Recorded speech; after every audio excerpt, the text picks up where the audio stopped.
Topic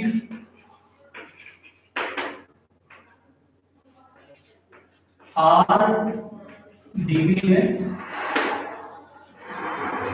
introduction देखते हैं इसका। सबसे पहले तो पिछली कक्षाओं में ही हमने पढ़ा था DBMS। RDBMS टोटल बेस्ड है DBMS पर। सबसे पहले हमको DBMS 100% क्लियर होना चाहिए, तब बनेगा RDBMS। मैं लिख रहा हूं एक एक कैपिटल ई का अलग से। RDBMS, R for relational data base management system.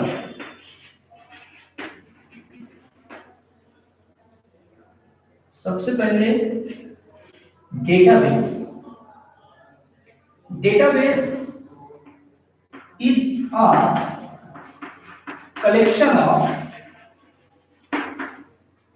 collection of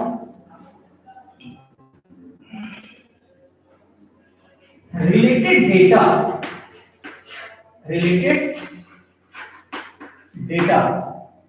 database हमारा होता है कलेक्शन ऑफ रिलेटेड डेटा, मतलब जिस प्रकार के डेटा को हम एक्सेस करना चाहते हैं उस इंफॉर्मेशन से ही रिलेटेड वह डेटा हमारा डेटाबेस कहलाता है।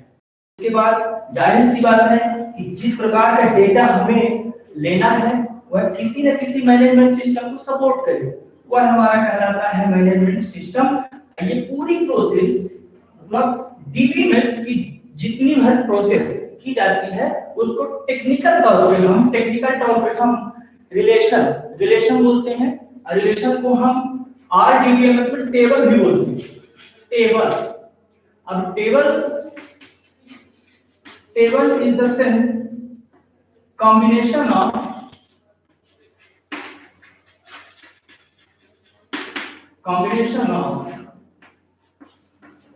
rows and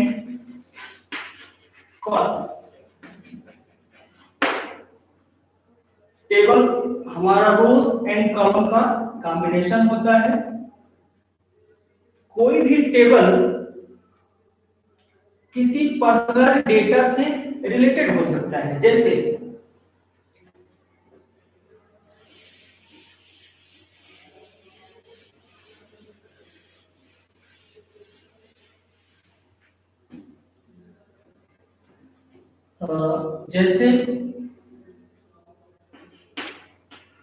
टेबल एक बनती है जिसका नाम है कस्टमर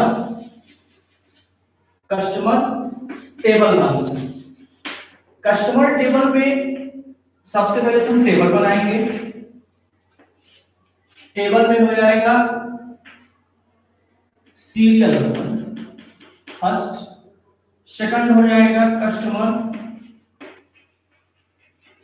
नेम,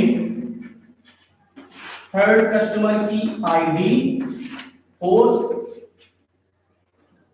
का serial number, customer name, ID, age, address. एक और कॉलम आगे चला जाएगा, वो होगा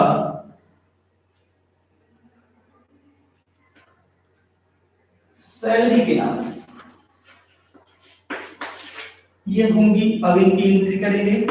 कस्टमर नेम मान लीजिए होता है किसी का राम नाम से, जिसकी आईडी होगी 1-101, ऐसा माना जा सकता है। एज उसकी होगी 22, उसका एड्रेस है सपोज दैट हम कुछ भी लिख देते हैं, suppose that Arjun Nagar, salary something 26,000। इसी प्रकार हम एंट्री और कर लेंगे। ये एंट्री है, इनका आईडी हो जाएगा 2_20229, एड्रेस हो गया इनका पढ़रा सीधी, यहाँ पर भी आप सीधी पूरा डेटा लिख सकते हैं। इनकी सैलरी 28। इसी प्रकार हम एंट्री करते जाएंगे, करने के बाद हम टेबल को क्लोज कर देंगे। यह टेबल हमारे किस नाम से है? कस्टमर टेबल के नाम से। ध्यान से सुनेंगे। कस्टमर टेबल में यदि हम किसी भी डेटा को अपडेट करना चाहते हैं, सपोज दैट राम नाम का एड्रेस बदल गया है, सपोज दैट राम 2006 में इसी एड्रेस पर रहता था, मगर आज प्रेजेंट टाइम पर इसका एड्रेस बदल गया और ये अब रह रहे हैं दूसरे एड्रेस पर। तो इसको हम चेंज करने के लिए अपडेट, मतलब टेबल हमारी क्या होगी? अपडेट। इस प्रकार से किसी टेबल के भीतर हम अपडेट कर सकते हैं, किसी भी एंट्री को ऐड भी कर सकते हैं, किसी एंट्री को हम डिलीट भी कर सकते हैं। मतलब टेबल के भीतर डिलीट, अपडेट हो गया, डिलीट हो गया, update, delete, insert,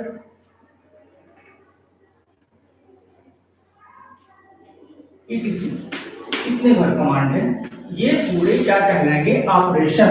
operation on RDBMS. क्या हो जाएंगे ये? ऑपरेशन। अभी ध्यान से सुनेंगे।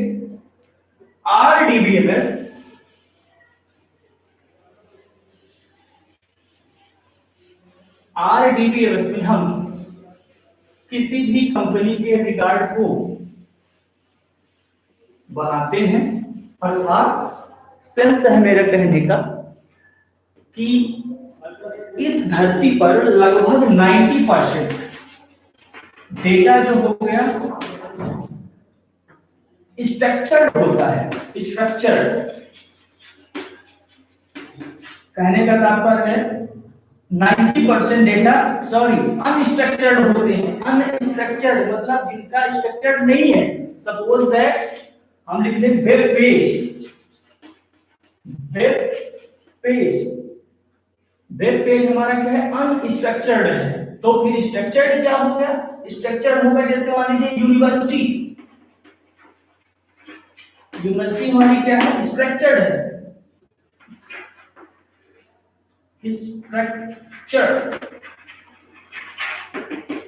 स्ट्रक्चर्ड हमारी यूनिवर्सिटी हो गई, ये रेलवे की साइट हो गई आईआरटीसी। क्यों? क्योंकि आईआरटीसी का जो डेटा है एक लिमिट है, उनका फिक्स है कि जैसे मान लीजिए कि आईआरटीसी की साइट को जब हम लॉगिन करेंगे तो उसमें रेलवे से रिलेटेड ही डेटा देगा, ना कि पासपोर्ट किसी का देगा, किसी का वीजा, कोई यात्री कहाँ गया था, इनका डेटा हमारा स्ट्रक्चर्ड या आईआरटीसी के भीतर नहीं देगा। इसीलिए इसको बोला जाता है स्ट्रक्चर्ड। यूनिवर्सिटी का भी एक पैमाना फिक्स होता है, ये हमें ध्यान देना है। इसलिए हमने बताया ये क्या हो जाएंगे? ये टाइप्स हो जाएंगे इसके आरडीबीएमएस के। RDBMS types of RDBMS. There are two types of RDBMS: structured first, structured second, unstructured.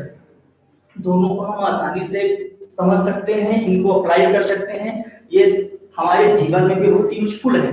मैंने बताया आपको कि जब हम किसी भी कंपनी में काम करने जाते हैं तो सबसे पहले उस कंपनी की बेसिक चीजों को हम जुड़ते हैं या जानने की पूरी कोशिश करते हैं कि वह कंपनी मेरे लिए यूजफुल है या नहीं है कहीं, क्योंकि आजकल बहुत सी कंपनियां हैं जिनका स्कोप नहीं है।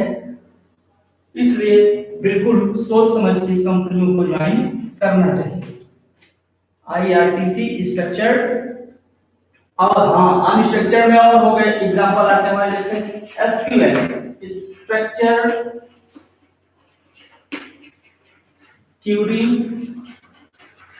लैंग्वेज अनस्ट्रक्चर्ड है।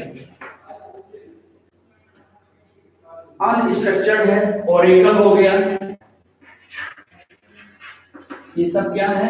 Unstructured language.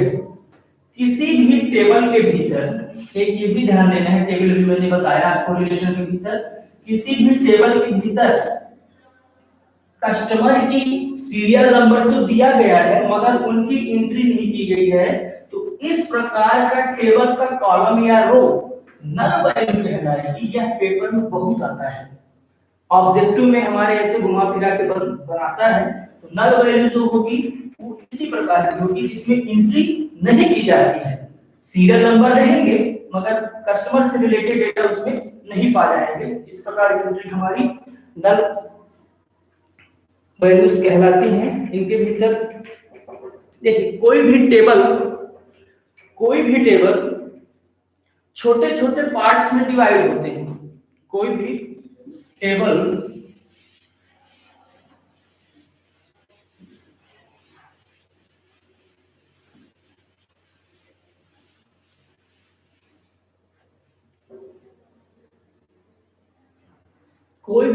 छोटे छोटे पार्ट्स में डिवाइड होते हैं जिन्हें हम फील्ड बोलते हैं। फील्ड इज डिवाइड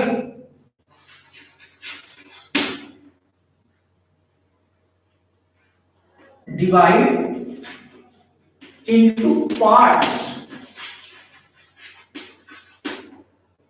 में डिवाइड होते हैं। अब देखिए कैसे, मैंने टेबल बनाया था, कस्टमर नाम की टेबल फिर वही बनेगी। कस्टमर नाम का मान लीजिए सीरियल नंबर फिर से वही मैं डालूंगा, कस्टमर का नेम, कस्टमर की एज, कस्टमर का एड्रेस डाल दीजिए। अच्छा, आप टेबल को जरूरी नहीं कि मैं जितने कॉलम में बना के रखा हूं उतने में ही फिक्स कर दीजिए।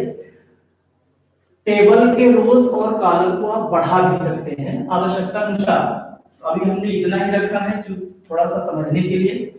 तो 1 राम 22 एड्रेस, सपोज दैट इनकी पढ़ रहा है। तो ये छोटे छोटे फील्ड्स, ये और ये जो कॉलम हमारे बने हैं इनको हम क्या बोलेंगे, फील्ड्स बोलेंगे। क्या कहता है हमारा, fields is divide into parts. Table के ही सब मीनू हम बोल सकते हैं। मीनू है ये, उनके ये हमारे क्या कहलाएंगे, डेटास कहलाएंगे। इस प्रकार हम जानते हैं RDBMS का यूज एक DBMS के थ्रू ही कर सकते हैं इसी वे पे, क्योंकि DBMS का ही एक पार्ट कहलाता है हमारा RDBMS। DBMS का ही एक पार्ट है हमारा RDBMS।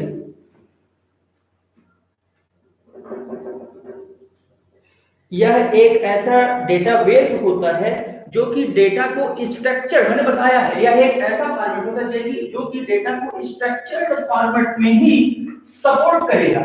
स्ट्रक्चर्ड इसलिए स्ट्रक्चर्ड फॉर्मेट में ही डेटाबेस को सपोर्ट करेगा। कौन, RDBMS। मैंने एग्जांपल आपको बताया है, यूनिवर्सिटी मान लीजिए, क्योंकि उनके सब डेटा फिक्स होते हैं, बार बार चेंजिंग नहीं की जाती है। अनस्ट्रक्चर्ड हो गया हमारा, वेब पेज हो गया। वेब पेज की जब हम साइट को खोलते हैं तो कभी कोई भी चीजें फिक्स नहीं होती, क्योंकि उसपे कभी पता चला कोई वीडियो डाला है तो कभी किसी पैराग्राफ से स्टार्ट हो जाता है, बहुत ही कॉम्प्रिहेंसिव है। इस प्रकार का